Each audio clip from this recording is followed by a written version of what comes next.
The WNBA is currently embroiled in one of its most serious controversies yet, centering around a fiery exchange between rookie sensation Caitlin Clark and veteran referee Michael Price, whose history of questionable behavior has resurfaced amid this latest incident.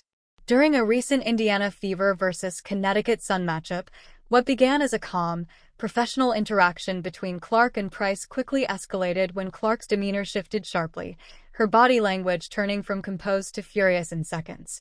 She pointed at Price, mimicked making a phone call, and reportedly told him to grow up after what insiders allege was an inappropriate and unprofessional remark from the official. What makes the situation even more telling is that Clark, who's received technical fouls for far less, like showing mild emotion or bouncing the ball too hard, was not penalized in this case. That uncharacteristic restraint suggests that Price himself may have realized he crossed a line and feared that drawing further attention would only worsen the blowback. But this wasn't an isolated incident. It exposed a deeper issue that's been festering beneath the surface for years. Price, who has officiated in the WNBA for over a decade, has long drawn criticism from players and fans alike. Phoenix Mercury supporters have repeatedly accused him of targeting Diana Taurasi, and he has a well-documented history of issuing technicals in emotionally charged situations, such as the 2012 WNBA Finals, where he teed up both Lindsay Whalen and coach Cheryl Reeve. These aren't just bad calls. They form a pattern of behavior suggesting a ref who thrives on control and confrontation. Clark, a once-in-a-generation talent bringing unprecedented attention to the league, now seems to be his newest target. Since her debut, she's been officiated with glaring inconsistency and held to a higher standard than her peers. The fact that she reacted so strongly this time, someone known for her mental toughness and ability to block out noise, indicates that what was said must have gone well beyond typical ref-player friction. And therein lies the bigger issue. If someone with Clark's platform and visibility is being treated this way, what's happening to the players without that spotlight? How are lesser-known athletes being spoken to when there are no cameras rolling, no millions of fans watching? The power imbalance between referees and players is real, and in this case, it's laid bare.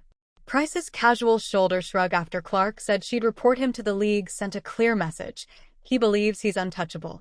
And frankly, he might be right, because so far the WNBA has remained silent. Under Commissioner Kathy Engelbert's leadership, the league has grown in popularity, thanks in large part to Clark, yet there appears to be little progress in addressing internal accountability. Players who speak out about officiating are fined. Officials who allegedly cross professional lines? They keep working games. The double standard is alarming. The league can't claim to empower women while tolerating officials who behave in ways that undermine their authority and respect on the court. Clark's reaction wasn't just about one insult. It was about accumulated disrespect, repeated unfair treatment, and a growing sense that she isn't being protected by the very league she's helping to elevate. The fact that someone like Price, with years of experience, would allegedly say something so offensive to the league's biggest star speaks to a toxic officiating culture that the WNBA can no longer ignore.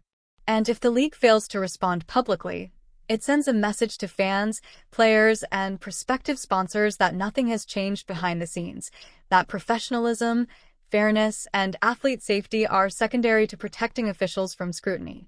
What makes this even more damaging is that Clark has arguably done more for the visibility of the WNBA than any player in recent memory. She's bringing in record viewership, filling arenas, and introducing women's basketball to new audiences.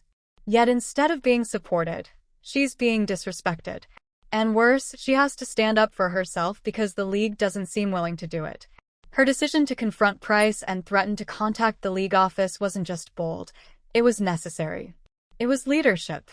But she shouldn't have to carry that burden alone. If this moment doesn't push the WNBA to reevaluate how it manages officiating and how it holds its referees accountable, then nothing will. The concern isn't just for Clark. It's for every young player watching, every rookie too nervous to speak up, every athlete wondering if speaking out means risking fines or bench time. Officials are supposed to uphold the integrity of the game, not damage it. And when their behavior becomes the story, the league has a duty to act. This wasn't just a bad moment. It was a clear demonstration of a broader cultural issue that requires structural reform. Players like Clark deserve better. The fans who are finally showing up in record numbers deserve better. The WNBA, as a brand that claims to champion equity and professionalism, must be better. If Michael Price said something that crossed the line, and all signs suggest he did, then the league must investigate transparently and hold him accountable. Because if it doesn't, the message is clear. In the WNBA, officials can say what they want and walk away with a shrug. That's not empowerment. That's enabling. Clark's gesture, that small but powerful sign she was taking this beyond the court, was more than symbolic. It was a demand for justice, not just for herself, but for the league she's trying to help grow. Whether or not the WNBA is ready to meet that moment remains to be seen, but one thing is certain. Fans are no longer willing to stay silent, and players like Caitlin Clark are no longer willing to be pushed around.